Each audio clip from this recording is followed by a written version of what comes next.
àárọ̀ kùtùkùtù ní àwa yìí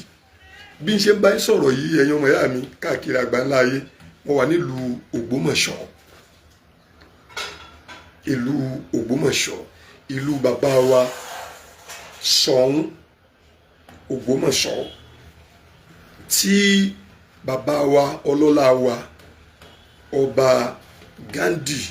Òrúmọgẹ̀gẹ̀ kẹta tí wọ́n ń jẹ́ ọba lé lórí, tó sì jẹ́ wípé ìjẹ́ ọba wọn yìí nígbà wọn ti lè dórí àpèrè ọba yẹn, mùsùlùmí tó bá mọ tó ń ṣe kò gbọdọ̀ question ẹ̀, àyàfi àwọn tó bá jẹ́ wípé wọ́n gbà pé ẹ̀tọ́ àwọn ni ọba yẹn, ẹ̀tọ́ àwọn ni orí ìtẹ́ yẹn lọ́wọ́lọ́wọ́ báyìí. Wọn kì í sọ wípé kẹ́ni tó bá lẹ́tọ̀ọ́ sí nǹkan kó má kílèmù ẹ̀tọ́ rẹ̀ o, ṣùgbọ́n gbogbo àwa mùsùlùmí yòókù káàkiri ayé ntí Islam wa kọ́ wa tànàbí wa mú wa nìkan nínú ọ̀nà tá a mọ̀ pé ìkẹ́ l'Ànábì lóòótọ́ fún gbogbo ayé ó ní wípé táwọn èèyàn bá ń jà sí nǹkan báyìí àwa ló yẹ kó tọ́ sí, àwa ló yẹ kó tọ́ sí, ibi ló yẹ kó wà, ibi ló yẹ kó wà, ibi tọ́lọ̀ ń bá ti gbé kà báyìí mùsùlùmí máa yọwọ́ yọsẹ̀ kúrò nínú wàhálà tí ò ní jẹ́ kí ẹni tọ́lọ̀ ń gbé sí ipò ọlá kó rí ọlá yẹn lò. Mùsùlùmí máa yọwọ́ ń bẹ̀ ni. Ìkànnù ìkẹ́ oore tí ànábì wa jẹ́ fún ayé pàápàá jùlọ ilẹ̀ Yorùbá nìyẹn o, láyé lápapọ̀ ó ní wípé ẹni tọ́lọ̀ bá ti fi so lórí báyìí ẹ gbọ́dọ̀ yọ lẹ́nu, ẹ gbọ́dọ̀ dá láàmú, ẹ gbọ́dọ̀ fìtínà rẹ̀, ẹ gbọ́dọ̀ máa pọ́nlé. Ẹ dákun ẹ wo aburú tí àìpọ́n olórí lé tó lè ṣe fún society. So ẹni tọ́lọ̀ ń wá lò láti mú píríncípù kan wá lórí wípé gbogbo ẹni tó bá ti jó lórí yín ẹ má rí fín o, ẹ má ṣe pèlè o, ẹ má da ayé rú mọ́ lọ́wọ́ o. Ẹni tọ́lọ̀ ń wá lò fún ẹni tọ́lọ̀ ń wá lò fún píríncípù yẹn àti inú ẹ̀sìn tọ́lọ̀ ti gbèrú píríncípù yẹn wá, ìkẹ́ ni ẹni yẹn wá jẹ́ àbí ìkẹ́kọ̀ọ́. Oore nírú ẹ̀sìn tí irú píríncípù bẹ́ẹ̀ yẹn wà nínú òfin wọn, oore nírú ẹ̀sìn bẹ́ẹ̀ jẹ́ fáyé àbórí kọ́. So eléyìí ní ó jẹ́ kọ́kọ́ kí bàbá wa ọlọ́lá wa bàbá wa ọba Afọlábí Ghandi Òrúmọgẹ̀gẹ̀ kẹta bàbá wa Ṣọ̀ún Ògbómọ̀ṣọ́, Ọlọ́run dákun jẹ́ kí ẹ̀sìn ọba jẹ́ kó jẹ́ kó pẹ́ o. Ìlú Ògbómọ̀ṣọ́ Ọlọ́run bá ní fìláyà balẹ̀ fún bàbá wa Ṣọ̀ún Tòní, Ọlọ́run má jẹ́ ó dàrú. Ìlú Ògbómọ̀ṣọ́ tí mo wà yìí ó tún jẹ́ ìlú ìmáàmù wa àgbà, bàbá wa the grand imam of Ògbómọ̀ṣọ́ land, bàbá wa Dr. Yunus Tọ́láhà Ayílára. Mo rò pé Ayílára kejì làwọn. Ọlọ́run kó bá mi ṣàlékún oore bàbá wa ìmáàmù Ògbómọ̀ṣọ́. Ọlọ́run kó dákun kó má jẹ́ kí ìlú Ògbómọ̀ṣọ́ kó má jẹ́ ó dàrú lórí ti bàbá wa ìmáàmù Ògbómọ̀ṣọ́. Ọlọ́run dákun mo bẹ̀ ọ́, bó ṣe ń rú gbùrùgbùrù yìí, it's part of life, we disagree to agree. Quarreling is inevitable. A dẹ̀ mọ̀ wípé nínú tí Ọlọ́run dá mọ́ àwọn ọmọ ẹ̀dá ènìyàn, disagreement wà ń bẹ̀, dispute wà ń bẹ̀, argument wà ń bẹ̀. So kí Allah subhanahu wa ta'ala kó ṣàánú wa. Now mo wá ń sọ fún gbogbo ẹ̀yin yẹn o, bí mo ṣe wà ní Ògbómọ̀ṣọ́ lọ́wọ́lọ́wọ́ yìí, mo fi Ọlọ́run ọba tó ní mí tó ní gbogbo nǹkan mo fi búra. Bàbá wa ìmáàmù Ògbómọ̀ṣọ́ wọn à mọ̀ pé mo wà l'Ógbómọ̀ṣọ́ torí pé kì í sáwọn ni mo wá bá. Bàbá ọba wọn à mọ̀ pé mo wà l'Ógbómọ̀ṣọ́ torí pé kì í sáwọn ni mo wá bá. Gbogbo ìdílé ilé Ayílára wọn à mọ̀ pé mo wà l'Ógbómọ̀ṣọ́ torí pé kì í sáwọn ni mo wá bá. Mo wá ṣe duty tèmi normal tó yẹ kí n ṣe, ó ní mo fi bára mi ní Ògbómọ̀ṣọ́. ṣùgbọ́n alhamdulillah even me ti intend àti ṣe program kankan to Allah who made me intend láti ṣe program kankan, and that was the reason why I came here. It is only Allah that is with me. Torí pé mùsùlùmí ẹ̀dá wà kìí ṣe mùsùlùmí nìkan gan, gbogbo tí bá ti ń mí tó jẹ́ ẹ̀dá, èèyàn ni o, àlìjẹ̀nú ni o, màláíkà ni o, ẹranko ni o, kọ́ ọ máa sọ pé èmi nìkan máa wá ń bímọ wáyé, ọ̀gbọ́ àgbọ́yé ìṣẹ̀dá rẹ nìyẹn. Èèyàn ẹ̀dá wà, Ọlọ́run máa wà pẹ̀lú èèyàn. General wíwà pẹ̀lú tọ́lọ́mọ wà pẹ̀lú ẹ̀dá ó wà. Personal wíwà pẹ̀lú tọ́lọ́mọ wà pẹ̀lú ẹ̀dá ó wà. Generally gbogbo tí bá ti ń jẹ́ ẹ̀dá, Ọlọ́run máa wà pẹ̀lú wa pẹ̀lú ìmọ̀ rẹ̀. So kò síbi tá a wà tó hide fún Allah. Ṣùgbọ́n personally Ọlọ́run máa wà pẹ̀lú àwọn ẹ̀dá tí wọ́n bá dúró ti in tí wọ́n ń ṣe tí wọ́n sìn sí à. Ìyàwó tó sìn sí àṣọkọ ẹ̀, Ọlọ́run máa ń wà pẹ̀lú ẹ̀ generally and personally. Ọkọ tó sìn sí àṣìyàwó ẹ̀, Allah máa ń wà pẹ̀lú wọn generally and personally. Àfáà tó sìn sí àsọmọkéwú, ọmọkéwú tó sìn sí àsáfà, ọba tó sìn sí àsí ìlú tó sìn sí àsọba, ìmáàmù tó sìn sí àsáwọn àwọn ìjọ tó sìn sí àsí ìmáàmù wọn, ọ̀rẹ́ tó sìn sí àsọ̀rẹ́. Personal wíwà òun là ń pè ní ma'iyyatan khassa. Ó ní pé wíwà tọ́lọ́run máa wà pẹ̀lú ẹni tó bá steadfast, tó wà upright. Ara wíwà pẹ̀lú náà ní wípé kò ní ṣìṣe, kò ní sísọ. Tó bá sọ̀rọ̀ táwọn èèyàn bá sì gbọ́, tó bá wá ń ṣépè àbọ̀ ń fa burú léèkì, Allah subhanahu wa ta'ala máa secure rẹ̀ as long as he is sincere. So sincerity òun là ń pè ní ikhlas. Òun ni ó máa prerequisite kọ́lọ́hun ọba kó wà pẹ̀lú ẹ̀dá rẹ̀ personally. Eléyìí ní máa jẹ́ wípé one with Allah is majority. Tẹ́nìkan bá dúró táwọn èèyàn pọ̀ lórí irọ́, tẹ́nìkan wá dúró lórí òdodo, àwọn ò mọ̀ wò pé ẹni yìí òun nìkan ó kéré ló ń ka. Ṣùgbọ́n torí pé orí sincerity òun ni àga tó jókòó lé, sincerity ni container tó di ẹrù tó ń fà yẹn sí, Allah will be with him. Ìyẹn ni ma'iyyatan khassa. Ó ní personal being with tí Allah máa ń wà pẹ̀lú ẹ̀dá rẹ̀. Ṣùgbọ́n tó jẹ́ kí n sáré fẹ́ ṣe program yìí kí n tó máa lọ sí ibi program tí mo wá ṣe l'Ógbómọ̀ṣọ́, ó ní wípé àwọn èèyàn sẹ́ndì àwọn ohun kan sí mi. Mo rò pé lóru wọn ti sẹ́ndì ẹ̀ gan. So ìgbà tí mo jí tí mo lọ ṣe nítorí kí n ṣe tí mo dẹ̀ sin Allah, tí mo wá ń wo fóònù mi, mo wá rí àwọn voice messages yẹn. Ẹ rí pé mo ní voice messages, eléyìí túmọ̀ sí pé ó pọ̀ gan. Gbogbo ẹ̀ èpè ni, èpè gidi. Kéèyàn máa fi yàn ṣépè kó tó máa fi ọmọ èèyàn àti gbogbo dúkìá èèyàn ṣépè, òun ni tí mo jí gbọ́ láàárọ̀ yìí. By the time I was listening to these courses, I was laughing, and at the same time, I was thinking about my fellow brothers tó jẹ́ wípé irú bọ́lọ̀ ti ṣe fortify èmi, they have never been fortified. Ìyẹn tí mo mean pẹ̀lú pé kọ́lọ̀ ń fortify èèyàn ni wípé sẹ́rí súnà ànábì sallallahu alayhi wa sallam, tẹ́yìn bá jẹ́ mùsùlùmí tí súnà ànábì wá yé, àwọn nǹkan kan ó bẹ tó yẹ pé yóò máa ba gbogbo aráyé yòókù lẹ́rù, kò ní ba òun lẹ́rù, débi wípé people will be wondering of the kind of person he or she is. Irú èèyàn wo rèé?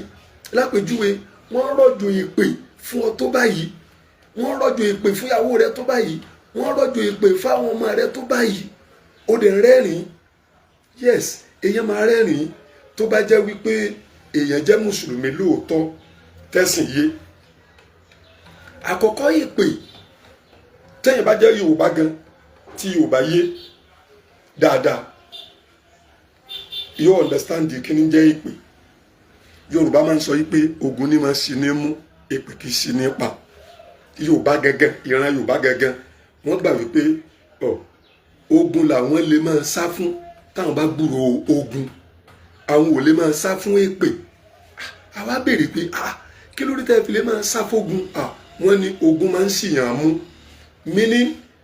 ó lè má jẹ́ ẹni tí wọ́n target wípé àwọn fẹ́ lọ fogun pa ní ó forí kó ogun wọ́n target ẹnìkan sí láti shoot wọ́n á bẹ̀rẹ̀ sí spray ìbọn yẹn ẹ rí i pé gbogbo àná mọ̀ pé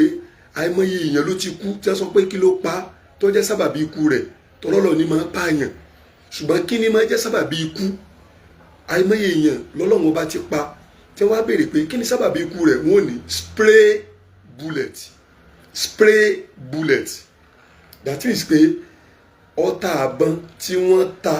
tí èsẹ́ni tí Ọlọ́run ní kó pa ni wọ́n fi sùn òun kọ́ náà fi target ajẹ́ wípé tógun bá ti dé èèyàn máa ń sá fógun nípa wípé ogun lè ṣìyàn mú o ogun lè ṣìyàn pa o in some cases ló fi jẹ́ wípé ẹni tí ìbọn lọ bà ẹni tọ́fà lọ bà ẹni tí òkúta tí ń jù lọ bà ẹni tí bọ́ǹbù tí ń yìn lọ bà ó lè má jọ gangan ni the main target o wọ́n ní ọ̀tọ̀dẹ̀ lẹ́ni táwọn fẹ́ pa ọ̀tọ̀ lẹ́ni tí ìbọn yẹn bà yẹn náà ń pè ní àṣìta ìbọn torí ẹ̀ ló fi jẹ́ pé nínú òfin Allah tá a mọ̀ sí Islamic law alukọ́tìlù bèlèkọ́tọ́ yìí ó ní ìdájọ́ ṣíṣèèṣì pààyàn tá a bá fi sọ pé ṣíṣèèṣì pààyàn a jẹ́ wípé ẹni tó pààyàn yẹn tọ́lọ́ ń lò sábàbí kí èèyàn kú yẹn àbí nǹkan tọ́lọ́ ń lò sábàbí kẹ́ni yẹn ó kú àní gbẹ́dàjọ́ mímọ̀ọ́mọ̀ deliberate kọ́hún ń ló fi jẹ́ pé alukọ́tìlù bèlèkọ́tọ́ yìí ṣíṣèèṣì pààyàn Islam gbẹ́dàjọ́ kalẹ̀ fún ẹni tó bá ṣèèṣì pààyàn kí ni ìdájọ́ rẹ̀ kí la ṣe fún ẹbí àwọn tí wọ́n pa so nínú òfin tí wọ́n ń lò lé wa lórí náà tó jẹ́ English law tàbí ká pé common law tàbí ká pé law of equity ṣíṣèṣì pààyàn náà ó lófin ìyẹn tí wọ́n bá ti ṣèwádìí tàbí pé yes ṣíṣèṣì pani ó ní ìdájọ́ tí ètò ìdájọ́ náà gbé kalẹ̀ fún àwa bí Yorùbá lè rí i pé kí ló dé tẹ̀fí náà máa ń sáfógun wọn nítorí pé ogun máa ń ṣì ní pa ogun máa ń ṣì ní mú lọ́pọ̀lọpọ̀ ìgbà kì í ṣẹni tí wọ́n rán ogun sí gangan lógún ọlọ́pàá ẹ wá jẹ́ mápẹ̀jú ẹ wá lóòótọ́ tẹ́nìkan bá jẹ́ ẹni táwọn èèyàn rò pé alágbára ni ẹni pé ń sọ pé tẹ́nìkan bá jẹ́ alágbára tó lálágbára kan ò sí àfi Allah ṣùgbọ́n àwọn nǹkan kọ̀ọ̀kan máa ń ṣẹlẹ̀ tí ẹ̀dá fi lè rò pé alágbára lòun tàbí táwọn èèyàn ti ń wo ẹ̀dá fi lè rò pé lágbájá alágbára ni bí kéèyàn jẹ́ president sìn tí ò bá mọ Allah tí Ọlọ́run ò yé dáadáa yóò wo rẹ̀ lálágbára ó lè máa ṣe anything téèyàn bá jẹ́ gómìnà téèyàn bá jọba téèyàn bá jẹ́ imam téèyàn bá jẹ́ àfáà téèyàn bá jẹ́ olówó gbogbo ran àwọn èèyàn tí mo kà kalẹ̀ yìí wọ́n lè rora wọn sálágbára tó bá ṣe ní tí ò mọ Ọlọ́run nù wọn yóò wá máa ṣe ń tálágbára máa ṣe olówó lè sọ pé à ń náwó lé lórí à fìyà jẹ à tún náwó lé lórí ó rora rẹ̀ sálágbára nìyẹn ó wá ń ṣe bálágbára ṣe máa ṣe ọba lè sọ pé mo gbẹ́sẹ̀ lé ọba lè ní ilẹ̀ mo gbà á mo gbẹ́sẹ̀ lé ó rò bálágbára lòun ó wá ń ṣe ń tálágbára máa ń ṣe nìyẹn president lè wò pé okay I am the president of this country mo ní immunity gómìnà lè rò pé mo ní immunity kó ṣe tí alágbára máa ń ṣe àáfàá lè wò pé èmi làáfàá èmi ni máa mú gbogbo ìlú yìí èmi làáfàá gba I can do and undo ó rora rẹ̀ sálágbára nu yóò wá ṣe ń tálágbára máa ń ṣe now kí wàá ló fẹsẹ̀ àìjálágbára wọn rinlẹ̀ tí mo fi sọ wípé ẹni tó bá rò pé alágbára lòun tàbí ẹni táwọn èèyàn bá ń rò pé alágbára ni in tó wá máa fi ẹsẹ̀ àìjálágbára ẹnì kankan rinlẹ̀ ò ní wípé ipò bóyá ipò gọ́vnà ni bóyá ipò president ni bóyá ipò àwọn honorable senator chairman local government oríṣiríṣi yẹn ni wọ́n ní tenure wọ́n ní term èyí tó pẹ́ jù àríró ẹ̀rí pírẹsidẹ́ǹtì tó lè pẹ́ jù lórí tó bá rò pa alágbára lóhun tó ń ṣe bí alágbára àbí táwọn èèyàn rò pa alágbára ni tí wọ́n ń bẹ̀rù ẹ̀. èyí tó lè pẹ́ jù fún gọ́vnọ̀ fún pírẹsidẹ́ǹtì fún sẹ́nétọ̀ òun náà ni kó lo ọdún 8 ìyẹn tó bá jẹ́ pé elected post. ẹni tó bá yẹ pé wọ́n yàn ni tó yẹ pé wọ́n full appointment ni òun lè lo 16 years òun lè lo anything. I am talking of the elected posts now. èyí tó gùn jù nínú ọdún tí president ti lè lò tí governor lè lò tí chairman local government lè lò tí gbogbo òun ní ọdún 8. lẹ́yìn ọdún 8 agbára yẹn máa kú lọ́wọ́ rẹ̀. ìyẹn la fi sọ pé power is transient. ìtumọ̀ rẹ̀ ni pé agbára kò dúró sójú kan. bàbá wa Ọbásanjọ́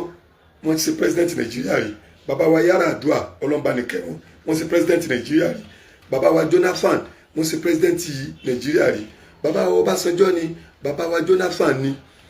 ìmọ̀ràn ni wọ́n lè fún Nigerians báyìí wọn ò lè pàṣẹ fún Nàìjíríà mọ́ léyìí tó sì jẹ́ wípé wọ́n ti pàṣẹ rí. so tó bá yẹ pé nígbà wọ́n wà ní ipò ẹni tó jọmọ́ alágbára àbí ipò ẹni tọ́lọ́run yá ní agbára lò torí pé gbogbo ntẹ̀yìn bá yá yóò dá padà fẹ́ tó ní. so tó bá yẹ pé nígbà bàbá wa Ọbásanjọ́ bàbá wa Jonathan tí wọ́n ń bẹ ní ipò ẹni tí Ọlọ́run ọba subhanahu wa ta'ala tó ń lágbára permanently tó yá lágbára lò tí wọ́n bá lo agbára wọn nílòkulò wọn tó bẹ́ẹ̀ láti lo agbára lé wa lórí mọ́sìn.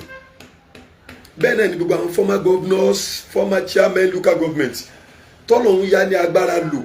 bóyá fọ́dún 4 àbí fọ́dún 8 tí wọ́n bá lo agbára nílò bí ẹni wípé àwọn jálágbára nígbà náà agbára yẹn tí kò lọ wọ́n sìn o a jẹ́ pé agbára kì í ṣe tẹnìkan àfi ti Allah. àwọn ipò náà tó wá jẹ́ pé kì í ṣe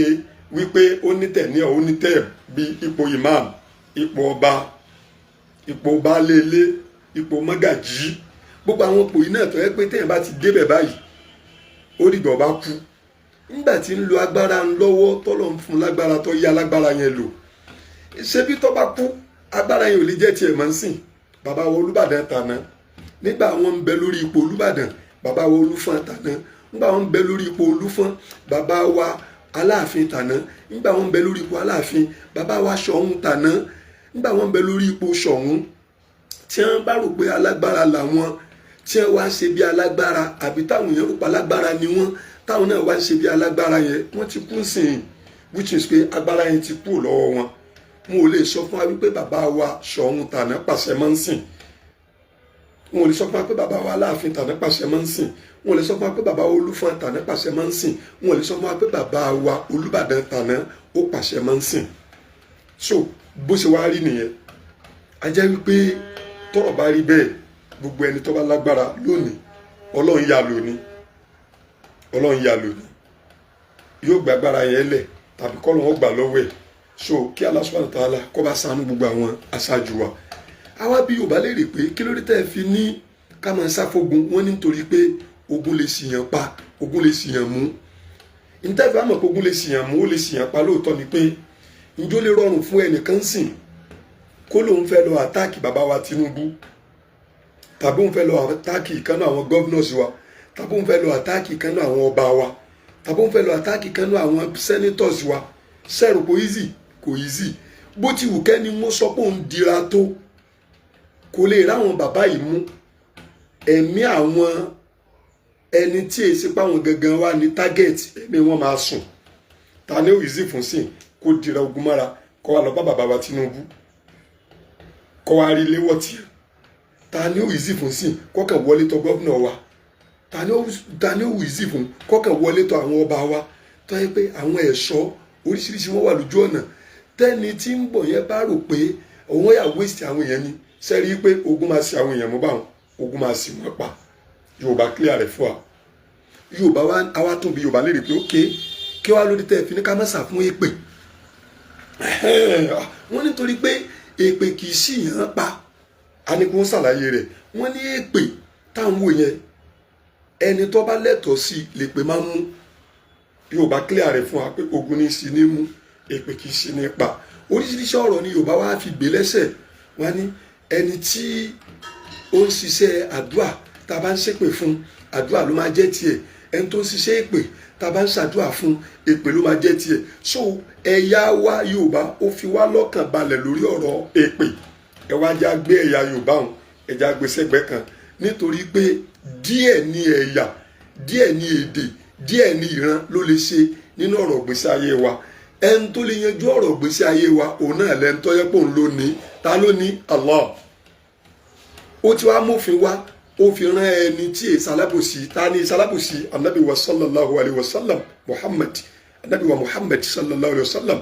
Ó wá fún ní ìwé òfin léyìí tó yẹ pé kò sí ìrújú kankan ń bẹ̀ bí ti wù ọmọ. Kí ni ìwé òfin náà? Al-Qur'anul Karim. Àwa ni wà nábì kí ni ẹ̀yin náà bá rí sí ọ̀rọ̀ ogun lè sí ni mú èpè sí ní pa anabi náà níbẹ̀ ni o ogun a máa sí ni mú o èpè ní èsì yẹn pa o anabi bá a ṣàlàyé bó ológun ṣe máa ń sì yàn mú anabi ní ṣe bí ń lẹ́rí tó fi jẹ́ wípé ogun tó bá kàráǹgídá pé dandan ní ká jagun òun máa kìlọ̀ fáwọn tí a bá jó lórí ogun pé ẹ gbọ́dọ̀ pa àwọn ọmọdé o nínú oore tí Islam wá sí ayé nu o tó wá sílẹ̀ Yorùbá nu o tí ogun bá ṣẹlẹ̀ tó yẹ pé àríbi yẹ sí àfi ká jagun nípa wípé wọ́n ti sún wa dé òpin àfi ká jagun ló fi lè yanjú. Islam wà máa wọ́ọ̀nù pé ìwọ olórí ogun àtàwọn ọmọ ogun rẹ ẹ gbọ́dọ̀ pa àwọn ọmọdé ẹ gbọ́dọ̀ pa àwọn arúgbó ẹ gbọ́dọ̀ pa àwọn obìnrin ẹ gbọ́dọ̀ pa àwọn dábàá nǹkan ọ̀sìn èyí tí ń jà àti tí wọ́n fi ń roko ẹ gbọ́dọ̀ pa wọ́n ẹ gbọ́dọ̀ bà odò jẹ́ ẹ gbọ́dọ̀ bà àwọn nǹkan ọ̀gbìn ẹ gbọ́dọ̀ bà wọ́n jẹ́. mímọ̀ kìlọ̀ tí ànábì máa kìlọ̀ tó wá gbé kalẹ̀ as one of the principles of the commandant during the war wípé a gbọ́dọ̀ pa ọmọdé a gbọ́dọ̀ pa obìnrin a gbọ́dọ̀ pa arúgbó a gbọ́dọ̀ bà nǹkan ọ̀gbìn jẹ́ a gbọ́dọ̀ bà odò jẹ́ a gbọ́dọ̀ bà nǹkan ọ̀gbìn jẹ́. A jẹ́ wípé ogun lè sì yàn pa nítorí pé àwọn tá a kà kalẹ̀ yìí àwọn kọ́ ni tágẹ́ẹ̀tì tá a fi ń lọ jagun.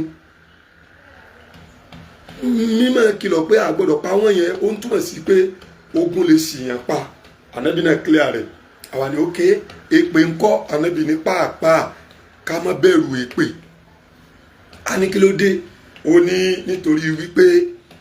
tá a bá ṣépè báyìí àwọn èèyàn parajọ wọ́n wá kó èpè tó tóbi wọ́n wá ṣẹ́ fún ẹ̀dá ọmọ èèyàn kan àbí ń ṣẹ́ fún ìlú kan àbí ń ṣẹ́ fún ìdílé kan àbí ń ṣẹ́ fún ìran kan. Ànábì ní the first thing ó ní pé Allah máa pàṣẹ kí èpè yẹn kó máa bọ̀ sánmọ̀ èpè yẹn máa ascend yóò gun sánmọ̀ lọ. Ọlọ́run ní èpè padà sánmọ̀ ìṣẹ̀lẹ̀ rẹ̀ èpè yẹn ó tún máa wọnú ilẹ̀ lọ yóò penetrate. Allah sọ pé èpè padà ibẹ̀ yẹn ìṣẹ̀lẹ̀ rẹ̀. Ànábì ní èpè yẹn máa lọ sí ọ̀tún ayé yóò rìn jìnnà yóò dópin ibi tọ́tún ayé pin sí. Allah sọ pé ìwọ èpè padà kì í ṣe ilé rẹ̀ èpè yẹn padà sí ọwọ́ òsì ayé yóò tọ́pin. Allah sọ pé èpè padà ibẹ̀ ṣe ilé rẹ̀. Bó wá ní kí n máa lọ ìyìn lè súnlẹ̀ ìyìn gbọ́dọ̀ mọ́ ṣẹ̀ gẹ́gẹ́ bí àṣẹ ìwọ Ọlọ́run. Allah ní bẹ́ẹ̀ ni lọ́ọ̀dọ̀ ẹni tí ń ṣẹ́ ọ fún tẹ́pẹ̀ yẹn bá dọ́dọ̀ ẹni tí ń ṣẹ́ fún tó bá dọ́dọ̀ ìran tí ń ṣẹ́ fún tó bá dọ́dọ̀ ẹbí tí ń ṣẹ́ fún tó bá dọ́dọ̀ ìlú tí ń ṣẹ́ fún èpè yẹn ò rí léwọ̀ tó bá jẹ́ wípé ẹni yẹn mẹ́rìtì ẹ̀ ẹni yẹn lẹ́tọ̀ọ́ sí èpè yẹn èpè yẹn ò rí léwọ̀ tẹ́bí yẹn bá lẹ́tọ̀ọ́ sí èpè yẹn èpè yẹn ò rí léwọ̀ tí ìran yẹn bá lẹ́tọ̀ọ́ sí èpè yẹn. Ìtumọ̀ rẹ̀ ni wípé tó bá jẹ́ pé ẹni tá a ṣépè fún yẹn ó ṣe nǹkan tó fi yẹ ká ṣépè fún lóòótọ́ èpè yẹn máa jà. Ṣùgbọ́n tó bá jẹ́ wípé ẹni yẹn kò ṣe nǹkan tí a fi ṣépè fún yẹn èpè wà nítọ̀ Ọlọ́run ẹni yìí mo ti dọ́dọ̀ rẹ̀ èpè mi ò lẹ́tọ̀ọ́ sí kò sáàyè fún mi lọ́dọ̀ ẹ̀ because he or she doesn't merit me. Èpè ò ní ẹni yẹn kò lẹ́tọ̀ọ́ sí mi láti jà. Allah wá ní tọ́ èpè ò dẹ̀ lè sunlẹ̀ ẹlẹ̀ ẹ̀ pé Yorùbá náà máa sọ pé èpè sunlẹ̀. Then what should I do? Èpè wá béèrè yọ̀ǹda lọ́dọ̀ Allah. Allah wá sọ pé máa padà lọ sọ́dọ̀ ẹni tó ṣẹ̀ ọ́.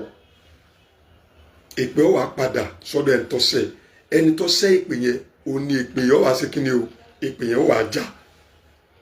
Ẹ jẹ́ mẹ́rin wá nínú bìlíìfù Yorùbá tí bìlíìfù yẹn wá papọ̀ mọ́ ìntánẹ́bì sọ yìí. Ewúrẹ́, ẹran ewúrẹ́ àtẹran àgùntàn, gbogbo àmọ̀ pé wọn ní làákàyè,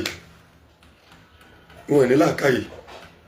Ọlọ́run ọ̀dá wọn kó fún wọn làákàyè. So wọn àmọ́ bíi tí èèyàn ti lè jẹ, wọn àmọ́ inú ilé téèyàn ò lè wọ̀. Kódà ewúrẹ́ àtàgùntàn àti gbogbo ẹranko wọn ní làákàyè débi pé wọn àmọ́ bíi téèyàn ò ti lè ṣàṣepọ̀. Kò dẹ̀ ń ti ìyá ewúrẹ́ lójú pé ọmọ tó ń bí ó ń gun òun, torí pé wọn ní làákàyè. Kò kí ń ti ọmọ ewúrẹ́ lójú pé òun gun ìyá òun ní gbangba, torí pé ọmọ tó ń gun ìyá kò ní làákàyè, ìyá tó ń gun ọmọ, ìyá tó gbà pọ̀ máa ń gun léwúrẹ́ kò ní làákàyè àtàgùntàn àtẹranko. So ìgbà wọn tí wàá ní làákàyè yìí, gbogbo bá a bá ṣe lè bá onílàákàyè lò, òun kọ́ la bá wọn lò. Onílàákàyè la lè sọ wípé omi gbóná ni mo gbé kalẹ̀ yìí, ó dẹ̀ rí pé omi yìí ó gbóná, ó ń yọ ooru. Onílàákàyè ni ò ní tẹnu bọ̀. ń gbọ́ jẹ́ pé òun náà rí, ó rí pé ó gbóná, ó ń yọ ooru sókè, ó ń yọ ooru, ó ń yọ ooru. Kò gbọ́dọ̀ gbẹ́nu bọ̀ náà o. Tá a bá rẹ́ni tí ò lo làákàyè tó jẹ́ èèyàn tó gbẹ́nu bomi gbóná tó wá níyè ojú mi ń tá a wí fún pẹ̀lẹ́kọ́, má bínú kọ́, sọ́ọ̀rì kọ́, ò ní làákàyè ni, sóòrí náà rí ni. So a lè sọ bẹ́ẹ̀ fẹ́ wúrẹ́. Ajá wípé tó bá wá rí bẹ́ẹ̀, tá a bá fẹ́ jẹ́ ìkà, a gbọ́dọ̀ gbé omi gbóná síbi téwúrẹ́ ó ti lọ tẹnu bọ̀, nítorí pé kò ní làákàyè tó fi lè ronú pé ó ń ho ooru, mọ́jú ń tẹnu bọ̀, yóò ti tẹnu bọ̀, yóò jò. Tó bá wá jẹ́ wípé ó jò, àwa tá a mọ̀ọ́mọ̀ ṣe nǹkan tó bá yẹ pa mọ̀ọ́mọ̀ ṣe, àwa irú ẹni bẹ́ẹ̀ lápè ní aláìláàánú ẹ̀dá, oníjàmbá tó ṣe jàmbá fẹ́ràn yẹn. Therefore Yorùbá náà wá sọ wípé téwúrẹ́ bá bojú ẹ̀yìn báyìí yóò fèpè fèlépè. Kí ni ìtumọ̀ eléyìí? Ìtumọ̀ rẹ̀ ni pé ewúrẹ́ ò lẹ́tọ̀ọ́ sí pé ó gbóúnjẹ rẹ̀ lẹ̀, ewúrẹ́ wá jẹ, ó gbé ibi ẹnu rẹ̀ ó ti tó, ewúrẹ́ wá jẹ,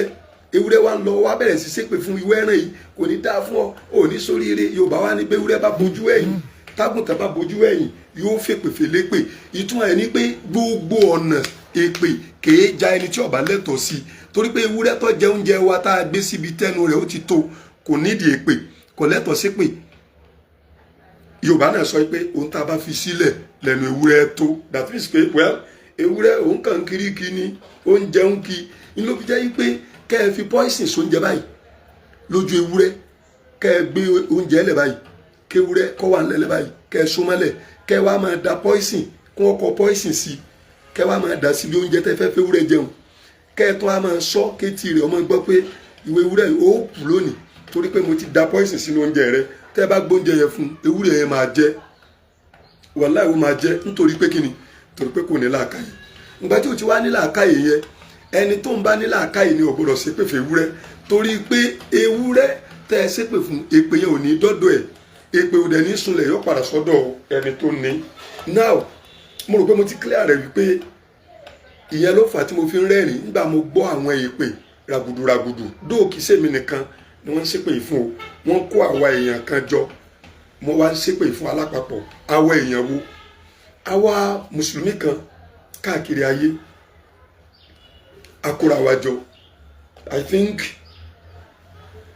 bóyá bí ọjọ́ mélòó kan sẹ́yìn a lọ deliberate lórí àwọn issues tó ń ṣẹlẹ̀ lórí ọ̀rọ̀ Islam generally nílẹ̀ Yorùbá, wallahi lazim, generally nílẹ̀ Yorùbá. A lọ discuss ọ̀rọ̀ tó ń ṣẹlẹ̀ léè tó yẹ pé ara ẹ̀sìn wa òun ni, so ẹ̀sìn la lọ sí. Nobody gave us anything, ẹnì kò fún wa lówó. In fact a sacrifice time wa, a wò pé well as long as we are dealing with religious issue we are going to be rewarded. That is sacrosanct. Our reward is sacrosanct. Our ṣe meeting here, wallahi issues start deliberate lórí ẹ̀ pọ̀. léè tó jẹ́ pé ọ̀rọ̀ ìsìláàmù l'Ógbómọ̀ṣọ́ ó wà ńbẹ̀, léè tó jẹ́ pé inú tó pọ̀ tá a panu pọ̀ sí òun ni ọ̀rọ̀ kan tí mo ti sọ wípé bàbá wa ìmáàmù Ògbómọ̀ṣọ́ ẹ mọ́ sọ nǹkan kan nípa ọ̀rọ̀ yìí mọ́, ẹ mọ́ treat normal topics lọ. Nínú tí ó tún jẹyọ táwọn onílàákàyè náà tún sọ ń jọ yẹn, ọ̀rọ̀ yẹn wà ń bẹ̀ wípé ẹ bá sọ fún bàbá wa ìmáàmù Ògbómọ̀ṣọ́ ọlọ́run ó fi hàn lọ́kàn balẹ̀, ìlú Ògbómọ̀ṣọ́ ọlọ́run ó fi lọ́kàn balẹ̀, ọba wa Gandhi ọlọ́run ó fi hàn lọ́kàn balẹ̀. Bàbá wa ìmáàmù ẹ má sọ ọ̀rọ̀ kankan mọ́ tọ́jọ́ mọ́ ọ̀rọ̀ tí àwọn èèyàn lè sì yín gbọ́, nítorí wípé bíjà bá dé orin máa dòwe, tí ò bá síjà a kì í sọ́ra wa lóhùn, and that is nature, it is natural. Bá a ṣe máa wòra wa tá à ní bínú tí ò bá síjà, tá a bá wòra wa bẹ́ẹ̀ nígbà tíjà wà, ẹ ò bó ṣe wò mí wò kú o. So and ìyẹn la fi sọ pé bàbá wa imam ẹ̀yin gangan lọ̀rọ̀ kàn, ẹni tọ́rọ̀ bá kàn kì í gbọ́n. Yorùbá ló máa ń sọ bẹ́ẹ̀, ẹni tọ́rọ̀ bá kàn kì í gbọ́n. Intẹ́gbọ̀n pé ẹni tọ́rọ̀ bá kàn kì í gbọ́n, òun náà ló fi fà tó fi jẹ́ pé a wise person must have a lawyer. Not because I'm becoming a lawyer, not because I am, preparing, working towards being a lawyer. Ever before I started studying law, I have more than 2-3 lawyers. Because ẹni tọ́rọ̀ bá kàn gangan, in tó pọ̀ jù ní pé kì í gbọ́n. Ní Yorùbá fi máa ń sọ pé ọlọ́rọ̀ àbètí dídì. Ìtumọ̀ ọlọ́rọ̀ àbètí dídì ìtumọ̀ méjì ló ní. Ìtumọ̀ rẹ̀ ní ìtumọ̀ àkọ́kọ́ ni pé ẹni tọ́rọ̀ bá kàn gangan, tọ́rọ̀ kàn tó yẹ pé òun gangan ló jẹ́ victim of the circumstance. Ó lè má tètè gbọ́n tó fẹ́ ṣẹlẹ̀, tí ó kàn bá lábo pé kí ni yìí ṣẹlẹ̀, ìtumọ̀ àkọ́kọ́ nù. Ọlọ́rọ̀ àbètí dídì ìtumọ̀ kejì fún òun ni wípé ẹni tí wọ́n ń fi náà jó, tí wọ́n ń fi náà tẹ̀, tí wọ́n ń yín lè kanna, táwa tá a sọ̀rọ̀ àǹdí ẹ̀ tá a mọ how painful the èékánná is, how painful the iná tí wọ́n fi ń tẹ̀ lára is. Àwa lè máa sọ pé ṣe sùúrù, nígbà míì tí rẹ̀ wà di ṣíṣe sùúrù táwa ń sọ wípé sẹ́yìn mọ bí náà ìṣe ń jó ohun tó ni, sẹ́yìn mọ bí èékánná ìṣe ń mú ohun tó ni, yóò wá fẹ́ sọ̀rọ̀ jáde. Ó wá pọ̀ jù nínú téèyàn bá fẹ́ sọ̀rọ̀ jáde bẹ́ẹ̀ kó sọ nǹkan tó jẹ́ pé wọ́n padà dì mú wípé káti àwa láṣẹ nǹkan fún sọ yẹ kó sọ̀rọ̀ tó báyìí. Ilé tó túmọ̀ sí pé àti implicate ara èèyàn ó súnmọ́ ẹni tí wọ́n ń fi náà tẹ̀ gangan. That is the bitter truth and that is natural. Èmi mọ́mọ́ tí wọ́n fi ń ṣe mí lábẹ́nú.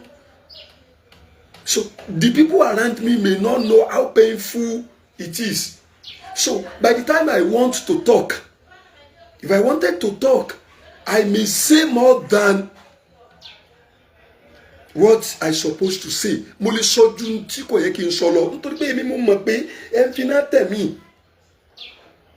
Ìyẹn náà ló fi wá nínú òfin ẹ̀sìn wípé tí wọ́n bá ṣàbúrú fún yín, tí wọ́n bá jẹ́ pé ara yín ọ̀gbá ẹ fẹ́ ṣàbúrú padà, ẹ ṣàbúrú padà ní déédéé irú aburú tí wọ́n ṣe fún yín. Ọlọ́run wa ní ṣùgbọ́n tó dáa jù òun ní kẹ́ fọ̀rọ̀ lẹ̀ fọlọ́run. Ìtumọ̀ tó dáa jù ní kẹ́ fọ̀rọ̀ lẹ̀ fọlọ́run ni wípé ṣó lè possible ṣá kẹ́dẹ̀ èèyàn kan ṣàbúrú fún kó wá fẹ́ ṣàbúrú padà kábúrú tiẹ̀ náà wá mọ ní déédéé aburú tó ṣe fún orí àwọ lẹ́nu tí ó ṣe tí ó paasi o tí ó lọ jẹ́ pé yes tí wọ́n bá ṣàbúrú fún yẹn téèyàn bá ṣe déédéé aburú yẹn padà lọ́dọ̀ Ọlọ́run mẹ́ṣ kò sí problem lọ́dọ̀ Ọlọ́run tí wọ́n bá ṣàbúrú fún yẹn dáadáa téèyàn bá wò pé no, I cannot forgo, I cannot forgive, I cannot pardon the doer, I will retaliate, I will revenge. Yeah. Islam sọ pé ká má retaliate, Islam sọ pé ká má revenge. Ó kàn fi clause sí pé if you want to retaliate, you want to revenge, you must not go beyond the boundary. Meaning déédéé tí ẹ ṣe fún ọ òun náà lọ gbọ́dọ̀ ṣe eléyìí túmọ̀ sí pé ẹnìkan fún ọ ní gbàjú gbà ìwọ náà wá fẹ́ fún gbàjú padà pé mi ò lè let it go máa fún ní gbàjú tèmi padà so o lè ṣe tí ó fi jẹ́ déédéé ìgbàjú tó fún ọ ló fún torí ẹ̀ ní Islam ṣe wá mú wá nítorí pé Islam ẹ̀sìn equity ni Islam mọ́ balance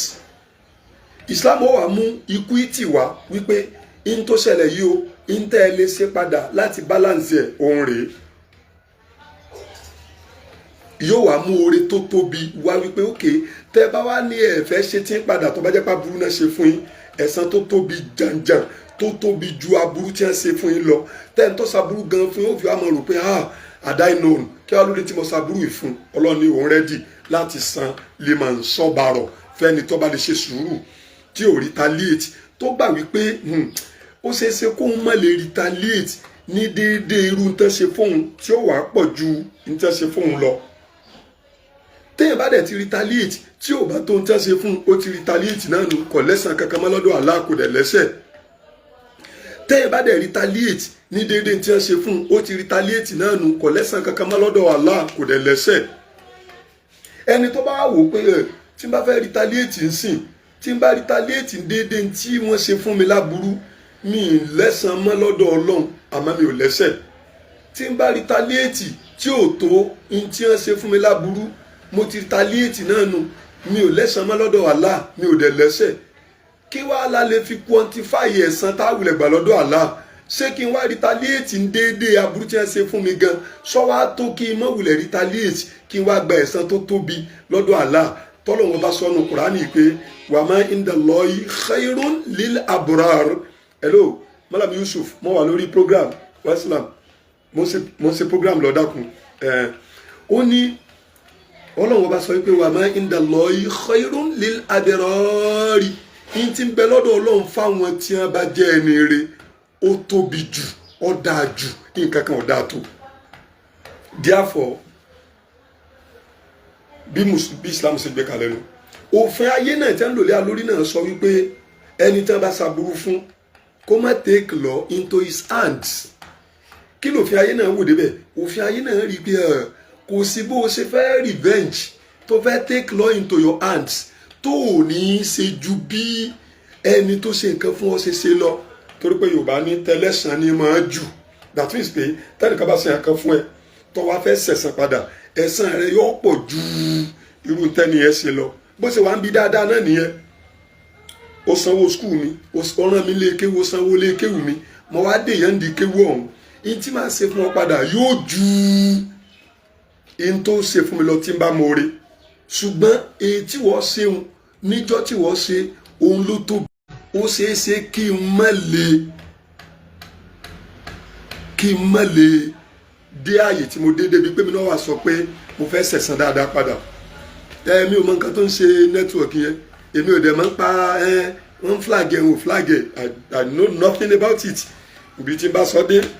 tí ó bá fi di pé ó bá lọ náà nu innama nuti'imukum liwajhillah la nuridu minkum jaza'an wala shukura so nǹkan kan pé wọ́n flag kì í dẹ́rù bèmí wọ́n flag kìíní yìí wọ́n fẹ́ járe ṣe kì í dẹ́rù bà mí kankan you flag it for your own sake I don't give a damn o ṣépè for yourself o bínú for yourself ẹ rí i pé mo máa ń kọ síbi platform mi pé no abusive comment of any kind is allowed má búyàn ẹ lè máa bú èmi tó bá yẹ pé èèyàn sáà ń wú ọ̀bú ṣùgbọ́n má búyàn lórí platform mi má ṣépè léèyàn lórí platform mi irú bó ṣe ń sọ̀rọ̀ yín sìn àwọn tán jẹ́ èèyàn ti bàbá wa ọba Gandhi káwá wá sórí platform yín sìn ká máa dákọ̀ imam ká máa ṣépèlé imam I don't tolerate that here àbáwọn èèyàn tí wọ́n jẹ́ ti imam ká wá sórí platform mi ká máa bú bàbá wa ọba Gandhi àbí ká máa ṣépèlé bàbá wa ọba Gandhi èmi ò fẹ́ rú nǹkan báyẹn I am not violent èmi ò violence of any kind I don't like it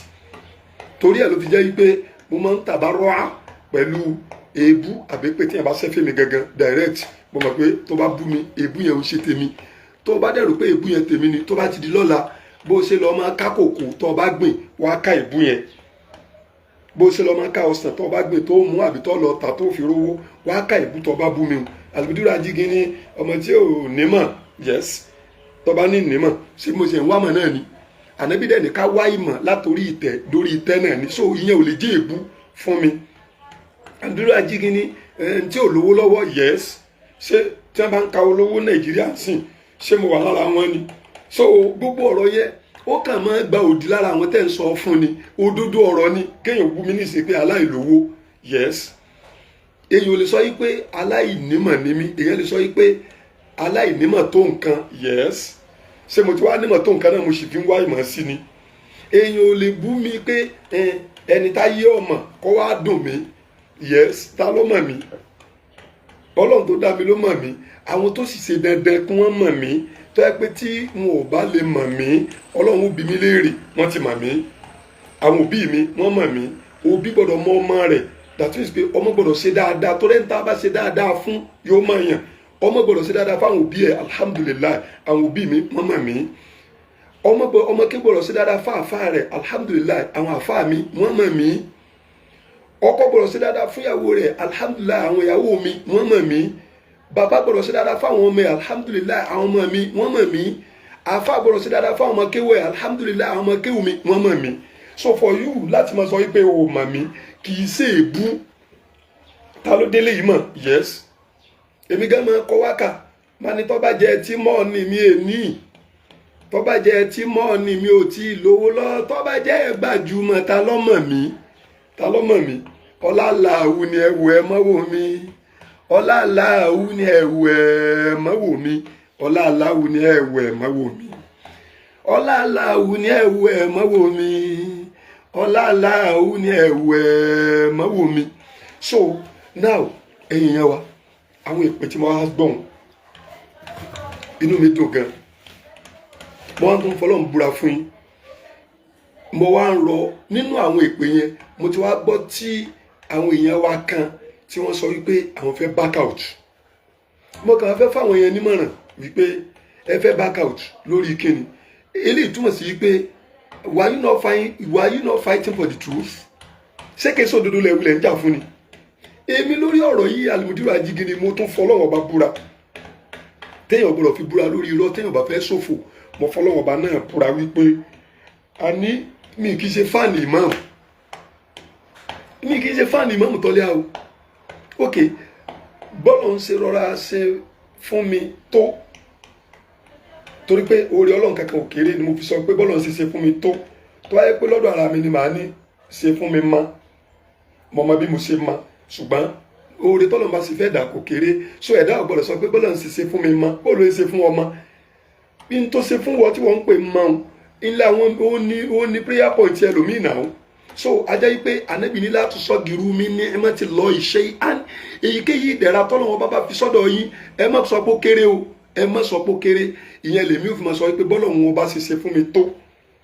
kì í ṣe ti gbéraga bọ́lọ̀ wọn ṣe fún mi tó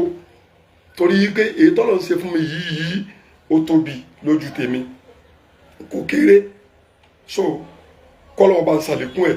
ṣùgbọ́n tó wáyé pé mi gan mo fẹ́ máa sọ̀rọ̀ máa ní bí mo ṣe mọ ṣùgbọ́n nígbà yẹn pé ọ̀dọ̀ Ọlọ́run tó ṣe dáadáa yìí ni mo fẹ́ rí fàásì bọ́lọ́run ṣe fún mi tó nítorí pé ibi tọ́lọ́ ń bè mí dé lónìí yìí ní dáadáa ìkọ́lọ́ mi má padà lẹ́yìn mi kó máa ṣàlékún ẹ̀ fún mi wallahi ó ní prayer point ẹlòmíì bó ṣe jẹ́ pé àwọn ọ̀gọ̀ọ̀rọ̀ èèyàn tèmi náà ń wò wájú yẹn báwọn náà ṣe rò pé tàwọn náà tún máa yẹn lọ́dọ̀ ara wọn ṣùgbọ́n táwọn mọ̀ pé bọ́lọ̀ ń ṣe fún wọn tó ó wà lára prayer point tèmi náà òkè lápèjúwe mọ̀ ń kẹ́kọ̀ọ́ lọ́sìn ara prayer point tèmi ó ní kí n ṣàdúrà wípé bọ́lọ̀ ń ṣe fún àwọn èèyàn báyìí lójú ọ̀nà tèmi ń tọ̀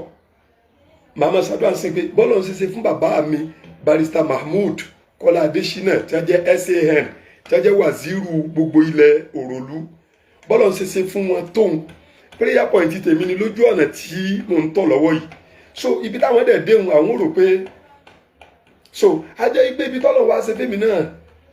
tó yìí òun náà ní prayer point ẹlòmíì náà ṣàṣẹ̀ṣẹ̀ ń wá admission báyìí tí wọ́n fẹ́ ṣe wáyéèkì tí wọ́n fẹ́ ṣe jambu òun náà mọ̀ wò pé Àlùmídírù Ajígini wọ́n ṣe wáyéèkì wọ́n ti páàsì wọ́n ṣe jáàmbù wọ́n ti páàsì wọ́n ṣe pọ̀sítẹ́mì wọ́n ti wọ yunifásitì prayer so Ọlọ́run wò kéré ẹnì kankan ìwọ ni ọmọ kéré bọ́lọ́run sì ṣe fún ẹ discover yourself and work towards being recognized. Now bọ́lọ́run ṣe wá ṣe fún mi tó lójú ọ̀nà mímọ̀ lónìí sọ yẹ kí n máa bọ̀ l'Ógbómọ̀ṣọ́ tó bá jẹ́ pé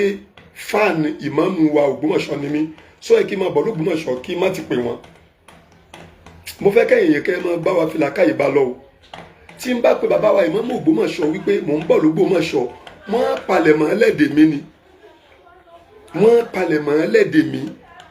kìí ṣe ti pé mo tóbi lọ́wọ́ wọn ṣùgbọ́n nítorí wípé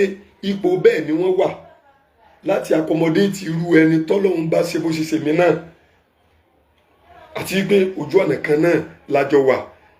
ìmáàmù òlú làwọn kọ́lọ́run mọ́ yọ wọn kó ń bẹ láyé láyé torí pé Ọlọ́run ni máa fi hàn sípò Ọlọ́run nìkan ló lágbára àti yọ̀yàn bẹ́ẹ̀ so kọ́lọ́run kó sì bá fi ìlú Ògbómọ̀ṣọ́ láyà balẹ̀ fún wọn bàbá wọn bá Ghandi kọ́lọ́run bá ṣàlékún oore wọn so tó bá jẹ́ wípé mo jẹ́ fáànù ìmáàmù Ògbómọ̀ṣọ́ máa ti pè wọ́n o ọ̀dọ̀ wọn ni máa dé sí bí n ṣe ń bá yín sọ̀rọ̀ yìí hòtẹ́ẹ̀lì kan ni mo lọ́ọ̀jì sí l'Ógbómọ̀ṣọ́ I don't want to mention the area but hòtẹ́ẹ̀lì inú hòtẹ́ẹ̀lì veranda hòtẹ́ẹ̀lì yẹn ni mo dúró sí tí mo ti ń ṣe program yìí this is the room hòtẹ́ẹ̀lì yẹn rèé so hòtẹ́ẹ̀lì mi dé sí rúùmù hòtẹ́ẹ̀lì yẹn ò ní so veranda rẹ̀ òun ni mo wà títí ń ṣe program yìí mo níbi rẹpẹtẹ tí mo lè dé sí l'Ógbómọ̀ṣọ́ yìí bàbá wa ìmáàmù Ògbómọ̀ṣọ́ tí n bá pè wọ́n pé mò ń bọ̀ l'Ógbómọ̀ṣọ́ wọ́n máa pè mí tí màá fi dé ìlú yìí ni pé Mudiru bó lẹ dé wàláì àná mi Chief Lérè Pàímọ́ wọ́n nílé l'Ógbómọ̀ṣọ́ yìí bàbá wa ẹ̀dá onílé ọlá MFR típíkù ọmọ Ògbómọ̀ṣọ́ yìí ni wọ́n so mi ìdí sílé wọn bàbá mi àgbà kan bẹ nílẹ̀ Ògbómọ̀ṣọ́ tí wọ́n nílé kéwú ńlá tí wọ́n nílé ìwé ńlá Alhaji wa Jamiu ọmọ ìlú Ifọ̀n Ọ̀ṣun ni wọ́n Alhaji wa Ọláníbì ìlú Ògbómọ̀ṣọ́ yìí èèyàn pọ̀ bẹ́ẹ̀ tí n bá dé sílé Aláwìyé ilé bàbá wa Aláwìyé l'Ógbómọ̀ṣọ́ yìí lónìí tí bá sọ fún ọ pé èmi lọmọ Alhaji Ajígini tó jẹ́ ìkànnì ọmọ kí bàbá wa Hamza Aláwìyé ìmáàmù jẹrin àbíjẹta nílẹ̀ yìí màá gbé bẹ̀ so eléyìí túmọ̀ sí pé mo wà lórí assignment kan ní ṣe wá bí mi ìdẹ mi pé fẹ́ ṣe program yìí impromptu program ni yẹn la pè ní an ad hoc program something I didn't plan for but tí mo rí yẹn mo wá rí i pé àwọn èèyàn wa kan wọ́n ti wá ń fẹ́ kó ṣúṣú lórí wípé mo gbọ́ ohun kan tí ẹrú Ọlọ́run kan sọ nínú platform kan tá a wà ń bẹ̀ tẹ́rú Ọlọ́run ní lè pe tó yìí èmi jáwọ́ ń bẹ̀ mo á wò pé èmi jáwọ́ ń bẹ̀ báwo Ànábì ní ká bẹ̀rù Ọlọ́run ká sì ṣọ́ra fún nǹkan méje tí mo fẹ́ kà yìí ká bẹ̀rù Ọlọ́run ká sì ṣọ́ra fún nǹkan méje kan ìkan tí mo fẹ́ lò ń bẹ̀ tó jẹ́ bone of contention ní àtàwálí yawm zahf kẹ́ ẹ̀ máa sá padà lójú ogun ogun kò mí ní pé ogun ìbọn ogun àdá ogun bọ́ǹbù ogun ọkọ́ mọ́ kìí ṣe ẹnìkan lógun mọ́ intellectual war wà standing by the truth war wà with your pen with your tongue with your personality by the time you are standing by the truth don't worry don't be bothered for whatever negative responses from the people that they don't understand you. Yeah, those that they are cursing us for supporting the truth, gẹ́gẹ́ bó ṣe hàn sí wa. Those that they are supporting those that they are cursing us, those that they are raining curses on us for supporting the truth. Ní bó ṣe yé wa mọ́, tá a lè rí i pé we are very sincere. Okay, let me say I am very sincere. In this issue, I am supporting Dr. Imam Yunus Tolha Ayilara. Supporting him doesn't disturb me of telling him the truth. I have told him times without number wípé he should stop saying anything concerning this issue again. He has talked. Wọ́n ti sọ̀rọ̀. And Ògbómọ̀ṣọ́ issue kìí ṣe intern kankan ọ̀ màmá afọ́jú rí adití gbọ́ níbi tó clear dé. Ògbómọ̀ṣọ́ issue yìí ibi tọ́lọ́ ní kó clear dé láyé lónìí gbogbo orí mẹ́rin àgbáláyé ó clear dé bíi pé afọ́jú rí adití ti gbọ́. Tí Imam Tọ́lá bá dákẹ́ tọ́kàn treat normal topic káwọn mùsùlùmí máa ṣàǹfààní lọ káwọn dẹ̀ máa ṣàdúrà fún ìlú lọ káwọn máa ṣàdúrà fún ìfọ̀kànbalẹ̀ ìlú káwọn máa ṣàdúrà fún ìfọ̀kànbalẹ̀ bàbá wa Ọba Ghandi káwọn máa ṣàdúrà fún ìfọ̀kànbalẹ̀ tara wọn. Kódà tí Imam Tọ́lá bá ń ṣàdúrà fún Ọba Ghandi lọ́wọ́lọ́wọ́ tí àwọn èèyàn bá ń sọ pé irọ́ ni o àdúrà rọ ni o àdúrà rọ ni o kí Imam Tọ́lá fi wọ́n lẹ̀ he should continue praying for him torí pé ìsinmi Ọba Ghandi ní ìsinmi Imam Tọ́lá kí Ọba Ghandi náà mọ̀ pé ìsinmi Imam Tọ́lá ní ìsinmi Ọba Ghandi o wallahi kí gbogbo olú Ògbómọ̀ṣọ́ wa mọ̀ lápapọ̀ pé ìfọ̀kànbalẹ̀ Ọba Ghandi àti ìfọ̀kànbalẹ̀ Imam Tọ́lá ó ní ìfọ̀kànbalẹ̀ ìlú Ògbómọ̀ṣọ́ kí Allah bá fi ìlú Ògbómọ̀ṣọ́ lọ́kànbalẹ̀. So bí n ṣe wà yìí ẹnìkan ò lè sọ fún mi wípé Imam Tọ́lá ni mò ń support nípa wípé mò ń gba nǹkan kan bẹ̀. I am standing by the truth ní bó ṣe hàn sí mi. Now nínú àwọn voice messages tán sẹ́ẹ̀dì sí wa àwọn kan sọ ń bẹ̀ nínú àwọn ọmọ Ògbómọ̀ṣọ́ wípé àwa kórun gbẹ̀jọ́ alhamdulillah kì í ṣe èbú ìwọ tán ẹni ẹrú Ọlọ́run kan tó ń respond sí pé wọ́n ń fi irùngbọ̀n bú wa kì í ṣe èbú kan fi tí èèyàn bá ń ṣe bú kì í ṣe èbú irùngbọ̀n ebi ń bẹ́nu gbogbo ń táwa náà padà fi sọ fọ́lọ́run pé Ọlọ́run àtànábì tọ́ ẹ bá mọ ẹ sì mọ nǹkan kan ọ̀pamọ́ fún Ọlọ́run tọ́lọ́run bá dénjọ́ gbẹdẹ kí á mọ̀ tọ́lọ́run bá tiẹ̀ ní kí la mú bọ̀ á ní amúrùngbọ̀n ànábì bọ̀ wọ́n dẹ̀ humiliate wa nítorí irùngbọ̀n yìí ṣé gbogbo alákẹ́kọ̀ọ́ wípé nínú reasons tí wọ́n fi ní ká mọ̀ wẹ ẹni tó bá kúkú ṣàhídì màtáyà ẹni tó bá kú kan náà àwọn kú gbóná nínú reasons tí wọ́n fi ní ká mọ̀ wẹ̀ wọ́n ó ní wípé ọkùnrin tí mo sọ lẹ́ẹ̀kan yẹn ẹ bẹ́ẹ̀ jẹ́ ń deviate tó ní kí lànà bí wàá ṣe láyé tó ní ẹnìkan sọ pé ká wẹ òkú ṣé òkú tó wá kú jálajàla tí mọ́tò lọ́mọ́lẹ̀ sáwẹ̀ náà màá ṣàlàyé lórí yẹn èmi ò kì í ṣèṣì ọ̀rọ̀ màá ṣàlàyé láéláyé ọlọ́mọdé ṣèṣì ọ̀rọ̀ fún yàn àlàyé ni torí pé ẹni tó bá tọ́bọ̀ ẹ̀sìn wa àbọ̀ tọ́bọ̀ ìmọ̀ ó fẹ́ ká ṣàlàyé fáwọn tí ó mọ̀ ni so kí ẹni tí ó bá ti decide wípé tóun máa ṣe rèé bó dáa bí ò dáa kò sí irú ọ̀rọ̀ tẹ́ ẹ lè sọ fún tóun wulẹ̀ fi lè change àfi tọ́lọ́n bá ṣàánú ẹ̀ ṣùgbọ́n alẹ́ tara tiẹ̀ sọ ọ̀rọ̀ fáwọn míì kán má lọ fọ́ọ̀lù kán má lọ jẹ́ victim of such circumstance in tí alùsùn lè fi fèsì ọ̀rọ̀ nìyẹn mo sọ̀rọ̀ mòlúdì nsìn àwọn èèyàn wọ́n ní ẹ̀kan ẹlòmíì ó fẹ́ ná kọ́ṣà mi ẹlòmíì no I will never do that yín yà máa tún múnú mọ̀nà kọ́ṣà rẹ yín tó máa tún yọ àlàyé tí tó máa ṣàlàyé ọ̀rọ̀ míì lọ ni ní tó bá ti relate mọ́ nǹkan because àwọn èèyàn dúró báyìí tí wọ́n rà lẹ́bi tí wọ́n sì dúró báyìí pé a mọ̀ pé òótọ́ ló ń sọ ànígbà so kí wọ́n á ní ànígbà tí ẹ bá sọ fáwọn tá a jẹ́ èèyàn èmi sọ pé mo ní tí mòlúdì bá fi jẹ́ sìn ẹ mú ẹ̀rí rẹ̀ wá fún wa nínú the four sources of Islamic law ẹ rí fún wa náà ẹ kàn mọ paraborate ni ẹ mọ beat around the bush ni ẹ mọ wátá wílù fún mọ́sídàrí ni so ṣerú ẹni báwọn lèmi wà máa bá jiyàn just give me a verse in the glorious Quran or an hadith from the Prophet of Allah or ijma'u from the scholars or qiyas, the two fundamental bases of Islam, which are Al-Quran wa Al-Hadith. Rí mú wá wípé ẹ wá establish ọ̀rọ̀ pé mòlúdì ṣíṣe ẹ̀rí rẹ̀ rèé nínú òfin tayé gan kò sírú ẹjọ́ tẹ́ fẹ́ lọ rò kóòtù wọ́n wò pé òfin tẹ́ mú wá yìí bólẹ̀ ti mú nínú àwọn sources of law, international law, common law, equity law, customary law, Islamic law, Sharia law, and international law treaties. Kò sí bó ṣe fẹ́ mú ọ̀rọ̀ wá in the court of law tó establish kéèsì kan tí ó wà ní jẹ́ wípé ó rí fàásì pé kéèsì tí mo establish yìí o ibi tí mo ti lọ mú ọ̀rọ̀ yìí wá òun rèé o constitutional law gbogbo ẹ̀ tó yẹ dórí judicial precedence ẹ mú precedence wá fún wa fún Mọ̀lúdì lọ́dọ̀ àwọn tí ó jẹ́ pé àwọn ni ọ̀rọ̀ wọn jẹ́ ìtọ́jẹ́ wípé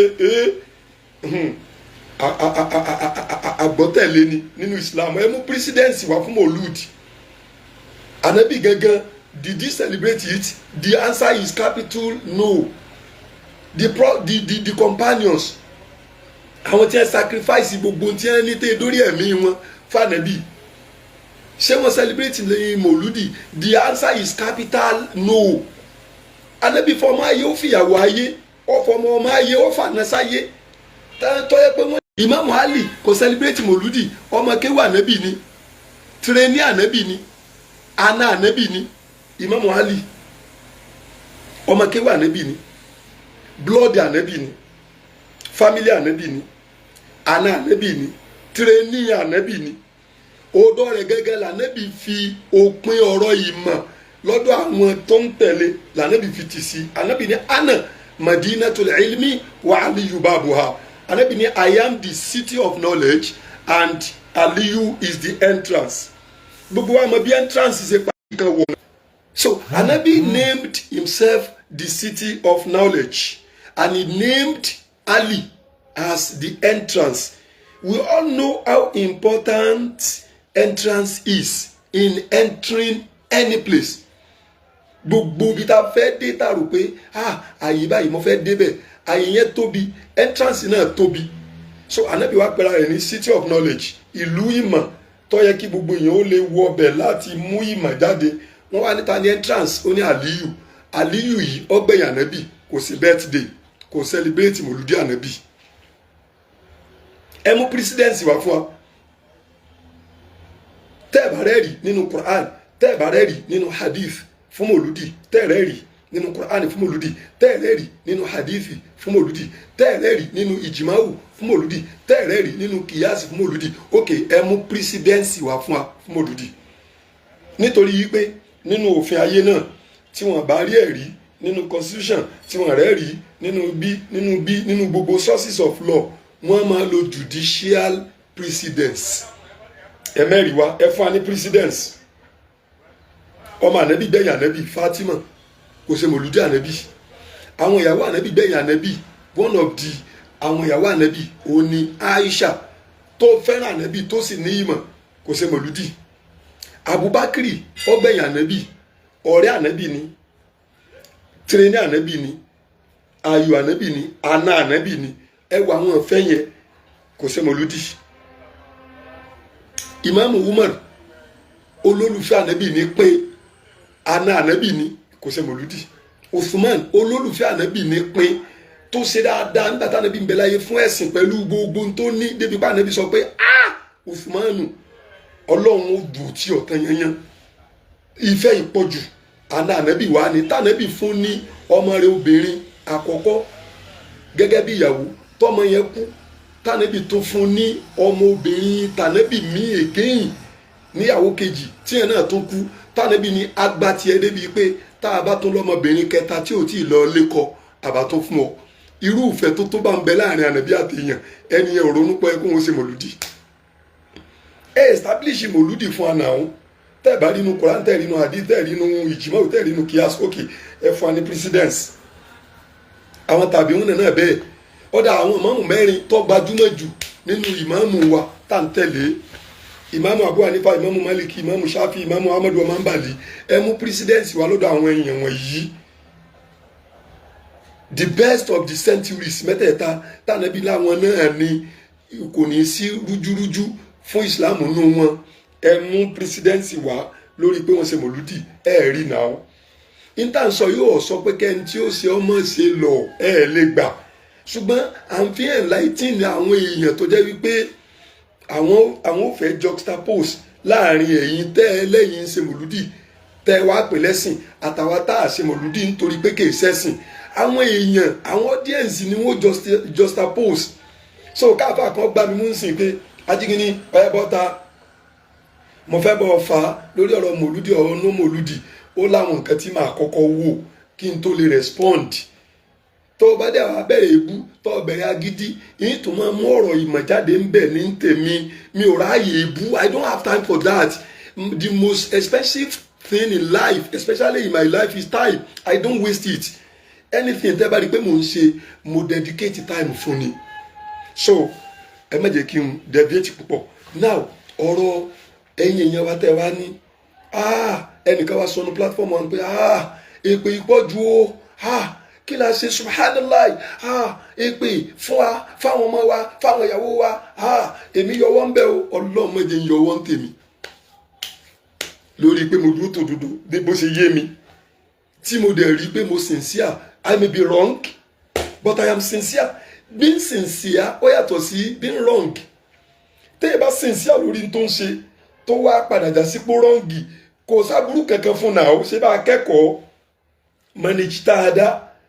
wa asaba falahu ajrani. Anábìlẹ́nikẹ́ni tó bá ṣe gbìyànjú lórí nǹkan kan lọ́ndà ṣíṣe gbìyànjú tó wá sincerity gbọ́dọ̀ wà ń bẹ̀ lànà ibi fi pè ní ijtihad. Gbogbo activity tó o bá ń ṣe bó ti wù kó ṣe wàhálà ń bẹ̀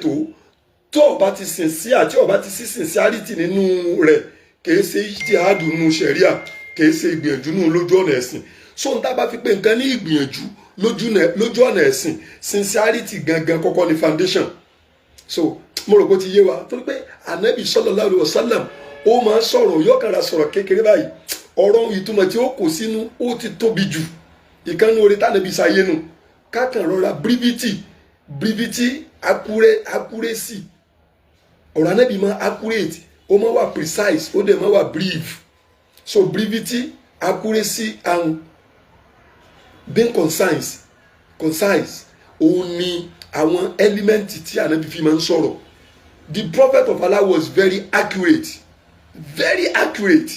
very brief. Tánàbí bá kan ra sọ̀rọ̀ kékeré báyìí al-amiru anabi ni sallallahu alaihi wasallam hasbunallahu wa ni'mal wakil. Anabi ni sayyidu qawmin ra'isu qawmin khadimuhum olórí àwọn èèyàn olórí ìlú olórí ìjọ òun lẹ́rú wọn. Tá a bá tọwọ́ bọ ọ̀rọ̀ yẹn volumes òní tíra tá a máa ṣe jáde láti bẹ̀ volumes ni ìwé tá a máa kọ jáde látara just simple sentence tánàbí sọ̀rọ̀ ra'isu qawmin khadimuhum olórí ìlú olórí ìjọ olórí fámìlì òun ni ẹrú wọn òun ni bọ̀yìbọ̀yì wọn tá a bá ti pẹ́ẹ́nì bọ̀. So tá a bá wò bẹ́ẹ̀ á rí wípé Ànábì ní manijtahada ẹni tó bá gbìyànjú lórí nǹkan kan mo ti sọ fún pé tí sincerity wà nù ìgbìyànjú wa asọ́ọ̀bà tọ́lọ̀ wa ní kọ́ lọ ṣe déédéé pé bó ṣe yẹ kó rí gan-an nígbìyànjú rẹ̀ yìí lọ dálé lórí tó wá pass tó succeed Ànábì ní falahu ajrani ẹ̀san méjì ni ó gbà. Ajrul ijtihad yóò gbẹ̀san pé ó gbìyànjú pẹ̀lú sincerity wa ajrul isọ́ọ̀bà yóò wá tún gba ẹ̀san lórí pé nǹkan yẹn ó mú ó succeed. Ànábì tún ní manijtahada ẹni tó bá wá gbìyànjú lórí nǹkan kan tó dẹ̀ sincere lórí ìgbìyànjú walam yusib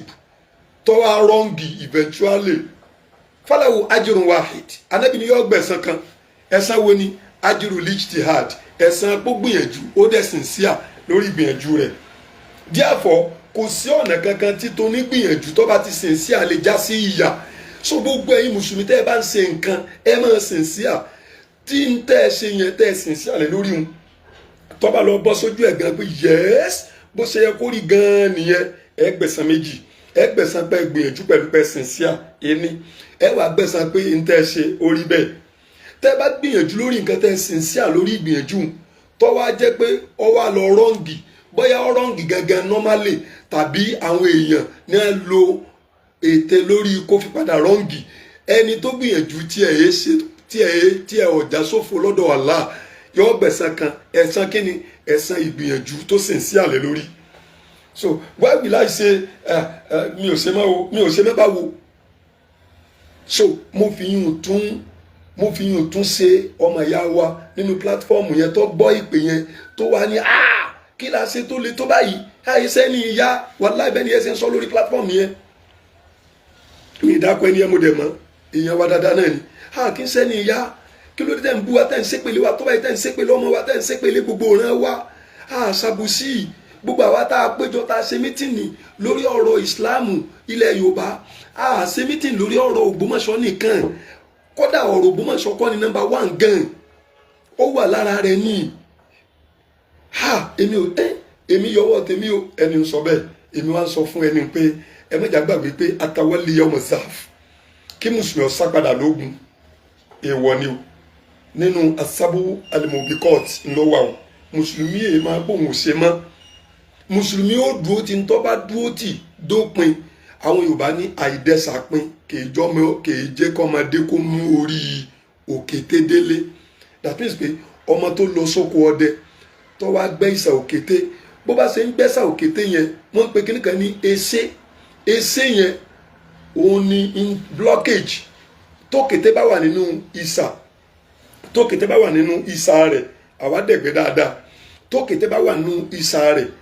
téèyàn kan wá débẹ̀ tó fẹ́ pa òkété yẹn bó bá ṣe ń gbẹ́ ìsà òkété yẹn báyìí òkété yẹn ó máa mú blockage ẹsẹ̀ là ń pè yóò máa tì í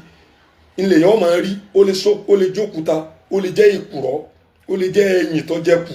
ó lè jẹ́ ògúlùtù òkété yẹn náà yóò máa tì sí wa yóò máa tì sẹ́ni tó ń gbẹ́ ìsà yẹn láti pé kẹ́ni ó lè wò pé kò sókété yìí nínú ìsà kó lè relent kó lè lose hope kó lè lóhùn ṣe mọ́ Yorùbá wá ní àìdẹ́sàdópin kì í jẹ́ kọ́mọdé ó mórí eku ìyẹn orí òkété délé that is pé tó o bá ṣe nǹkan tó wá sá padà lójú ọ̀nà nígbà tó pàdé hardship tó o pàdé threatening tó o pàdé ilé kókó kan tó o pàdé èpè tó o lẹ́tọ̀ọ́ sí tó o pàdé ìdẹ́rùbà tó jẹ́ pé ariwo lásán ni kì í pa alákàrà tó bá ń dín àkàrà láàrin ìlú tákàrà rí wá dùn tọ́lọ́mbà fàlùbáríkà sí àwọn èèyàn máa pélé lórí bí bá ṣe ń dín lọ́wọ́ mọ̀ pé ẹ bá ń ta tèmi ẹ bá mú chẹ́ńjì ó ní 50 naira ó ní 200 naira ó ní 30 naira ó ní 500 naira ẹ̀yin ẹ wá aṣọ alákàrà táriwo parí ariwo yẹn pa alákàrà náà so ariwo kì í pa alákàrà so ẹnikẹ́ni tó náà bá wulẹ̀ ti mọ̀ pé I want to stand by the truth I want to defend the truth ó yẹ kó ti mọ̀ wípé òun ò fara gbọgbẹ́ ẹ̀ ó yẹ kó ti mọ̀ pé òun ò gba èébú tí èsè tó òun ò gba èpè tí èsè tó. For the fact remains that you don't merit it, it won't be yours. So atawali ọmọ zaf kí mùsùlùmí ọmọ jagun kan lọ ogun pẹ́ẹ́nì ni o intellectual war ni o ogun ẹnu ni o ogun ìṣesí ni o ogun owó ni o ogun kíni ni kọ́ wá ló ń fẹ́ padà it is not part of qualities of a good Muslim. One of the qualities of a good Muslims òun ni kéèyàn dúró tán. One of the qualities of a good Muslim òní kéèyàn dúró tán from the beginning to the end. Kọ́ wá mọ̀ pé òun sincere. If you base anything you are doing on sincerity, if you make a sincerity the container of any of your load, don't give a damn, don't worry. Mo ti sọ ohun tó jò tọ́ mo mú mọ̀ràn fún bàbá wa tọ́jà ìmáàmù àgbà Ògbómọ̀ṣọ́ mo mú mọ̀ràn fún bàbá wa àgbà ìmáàmù àgbà Ògbómọ̀ṣọ́ wa mo dẹ̀ sọ ipò wọn wípé ọba Ògbómọ̀ṣọ́ ju ìmáàmù Ògbómọ̀ṣọ́ lọ wọ́n jù wọ́n lọ lọ́jọ́ orí wọ́n jù wọ́n lọ ní ipò tí wọ́n wà gan nítorí wípé ọba Ògbómọ̀ṣọ́ àwọn jọba lérí gbogbo ọmọ Ògbómọ̀ṣọ́ ni ìmáàmù Ògbómọ̀ṣọ́ àwọn jẹ́ ìmáàmù lórí mùsùlùmí Ògbómọ̀ṣọ́ ni so tó bá general àti ìmáàmù partial and ìmáàmù wọ́n jẹ́ ìkan nínú ọmọ fún ọba so tí ọmọ bá ṣe bá bẹ́ẹ̀ bó ti wù káàrò gbóná tó àrò yẹn máa tutù so our third party táwa ń dá sí for a reason or the other àjẹ́ nìkankan lépè dandan ni gbéyàn méjì bá wulẹ̀ dúró báyìí kí kálukú wulẹ̀ lẹ́ni tí ó tẹ̀lé kódà àwọn tí wọ́n máa ń ṣàbòsí gan wọ́n máa ń fàbòsí tẹ̀lé tí wọ́n bá fẹ́ tẹ̀lé ká máa wí àwọn tó yẹ pé èmi ò ṣàbòsí o wallahi ìlàzí mi ṣàbòsí fọyín tí mo rí ó ní mo ń ṣiṣẹ́ lé lórí ó ní mo dẹ̀ dúró lé lórí kí dẹ̀ ni mo support Imam Toliya to remain as the grand imam of Ògbómọ̀ṣọ́ land kí Allah subhanahu wa ta'ala kó bá paná aburú tó bá ń bẹ́ẹ̀ bẹ́ẹ̀ ká Allah subhanahu wa ta'ala kó bá wa paná ogun, kó bá wa paná ọ̀tẹ̀, kó bá wa paná differences tó bá wà láàrin bàbá àtọmọ tí í ṣe chief imam àgbà Ògbómọ̀ṣọ́ àti bàbá ọba Ògbómọ̀ṣọ́. Imam Tọ́líà, èmi àti wọn a kì í sọ̀rọ̀, mo sọ a sọ̀rọ̀ lórí fóònù bọ́yá ẹ̀kan rí báyìí. Mo tún fọ́lọ́ ọba búra pé mo tún ṣe ń sọ fún yìí, mo wà nílùú Ògbómọ̀ṣọ́, mi ò dọ́dọ̀ imam. And I am not ready to go to him because I am not supporting personality. I am supporting the truth. Wallahi, mo fọ́lọ́ ọba búra. 1 naira from Imam Ògbómọ̀ṣọ́ to me kò tí ì ṣẹlẹ̀. From his side kò tí ì ṣẹlẹ̀. And kí ni mò ń wá kiri? Kí ni mò ń wá kiri? Kí ni mò ń wá kiri? So Imam Ògbómọ̀ṣọ́ akara lọ́nà mẹ́ta ni mo tún fẹ́ tún sọ yìí. Èmi àti Imam Ògbómọ̀ṣọ́ akara lórí ọ̀rọ̀ ẹ̀sìn tó yẹ pé ló tóbi jù.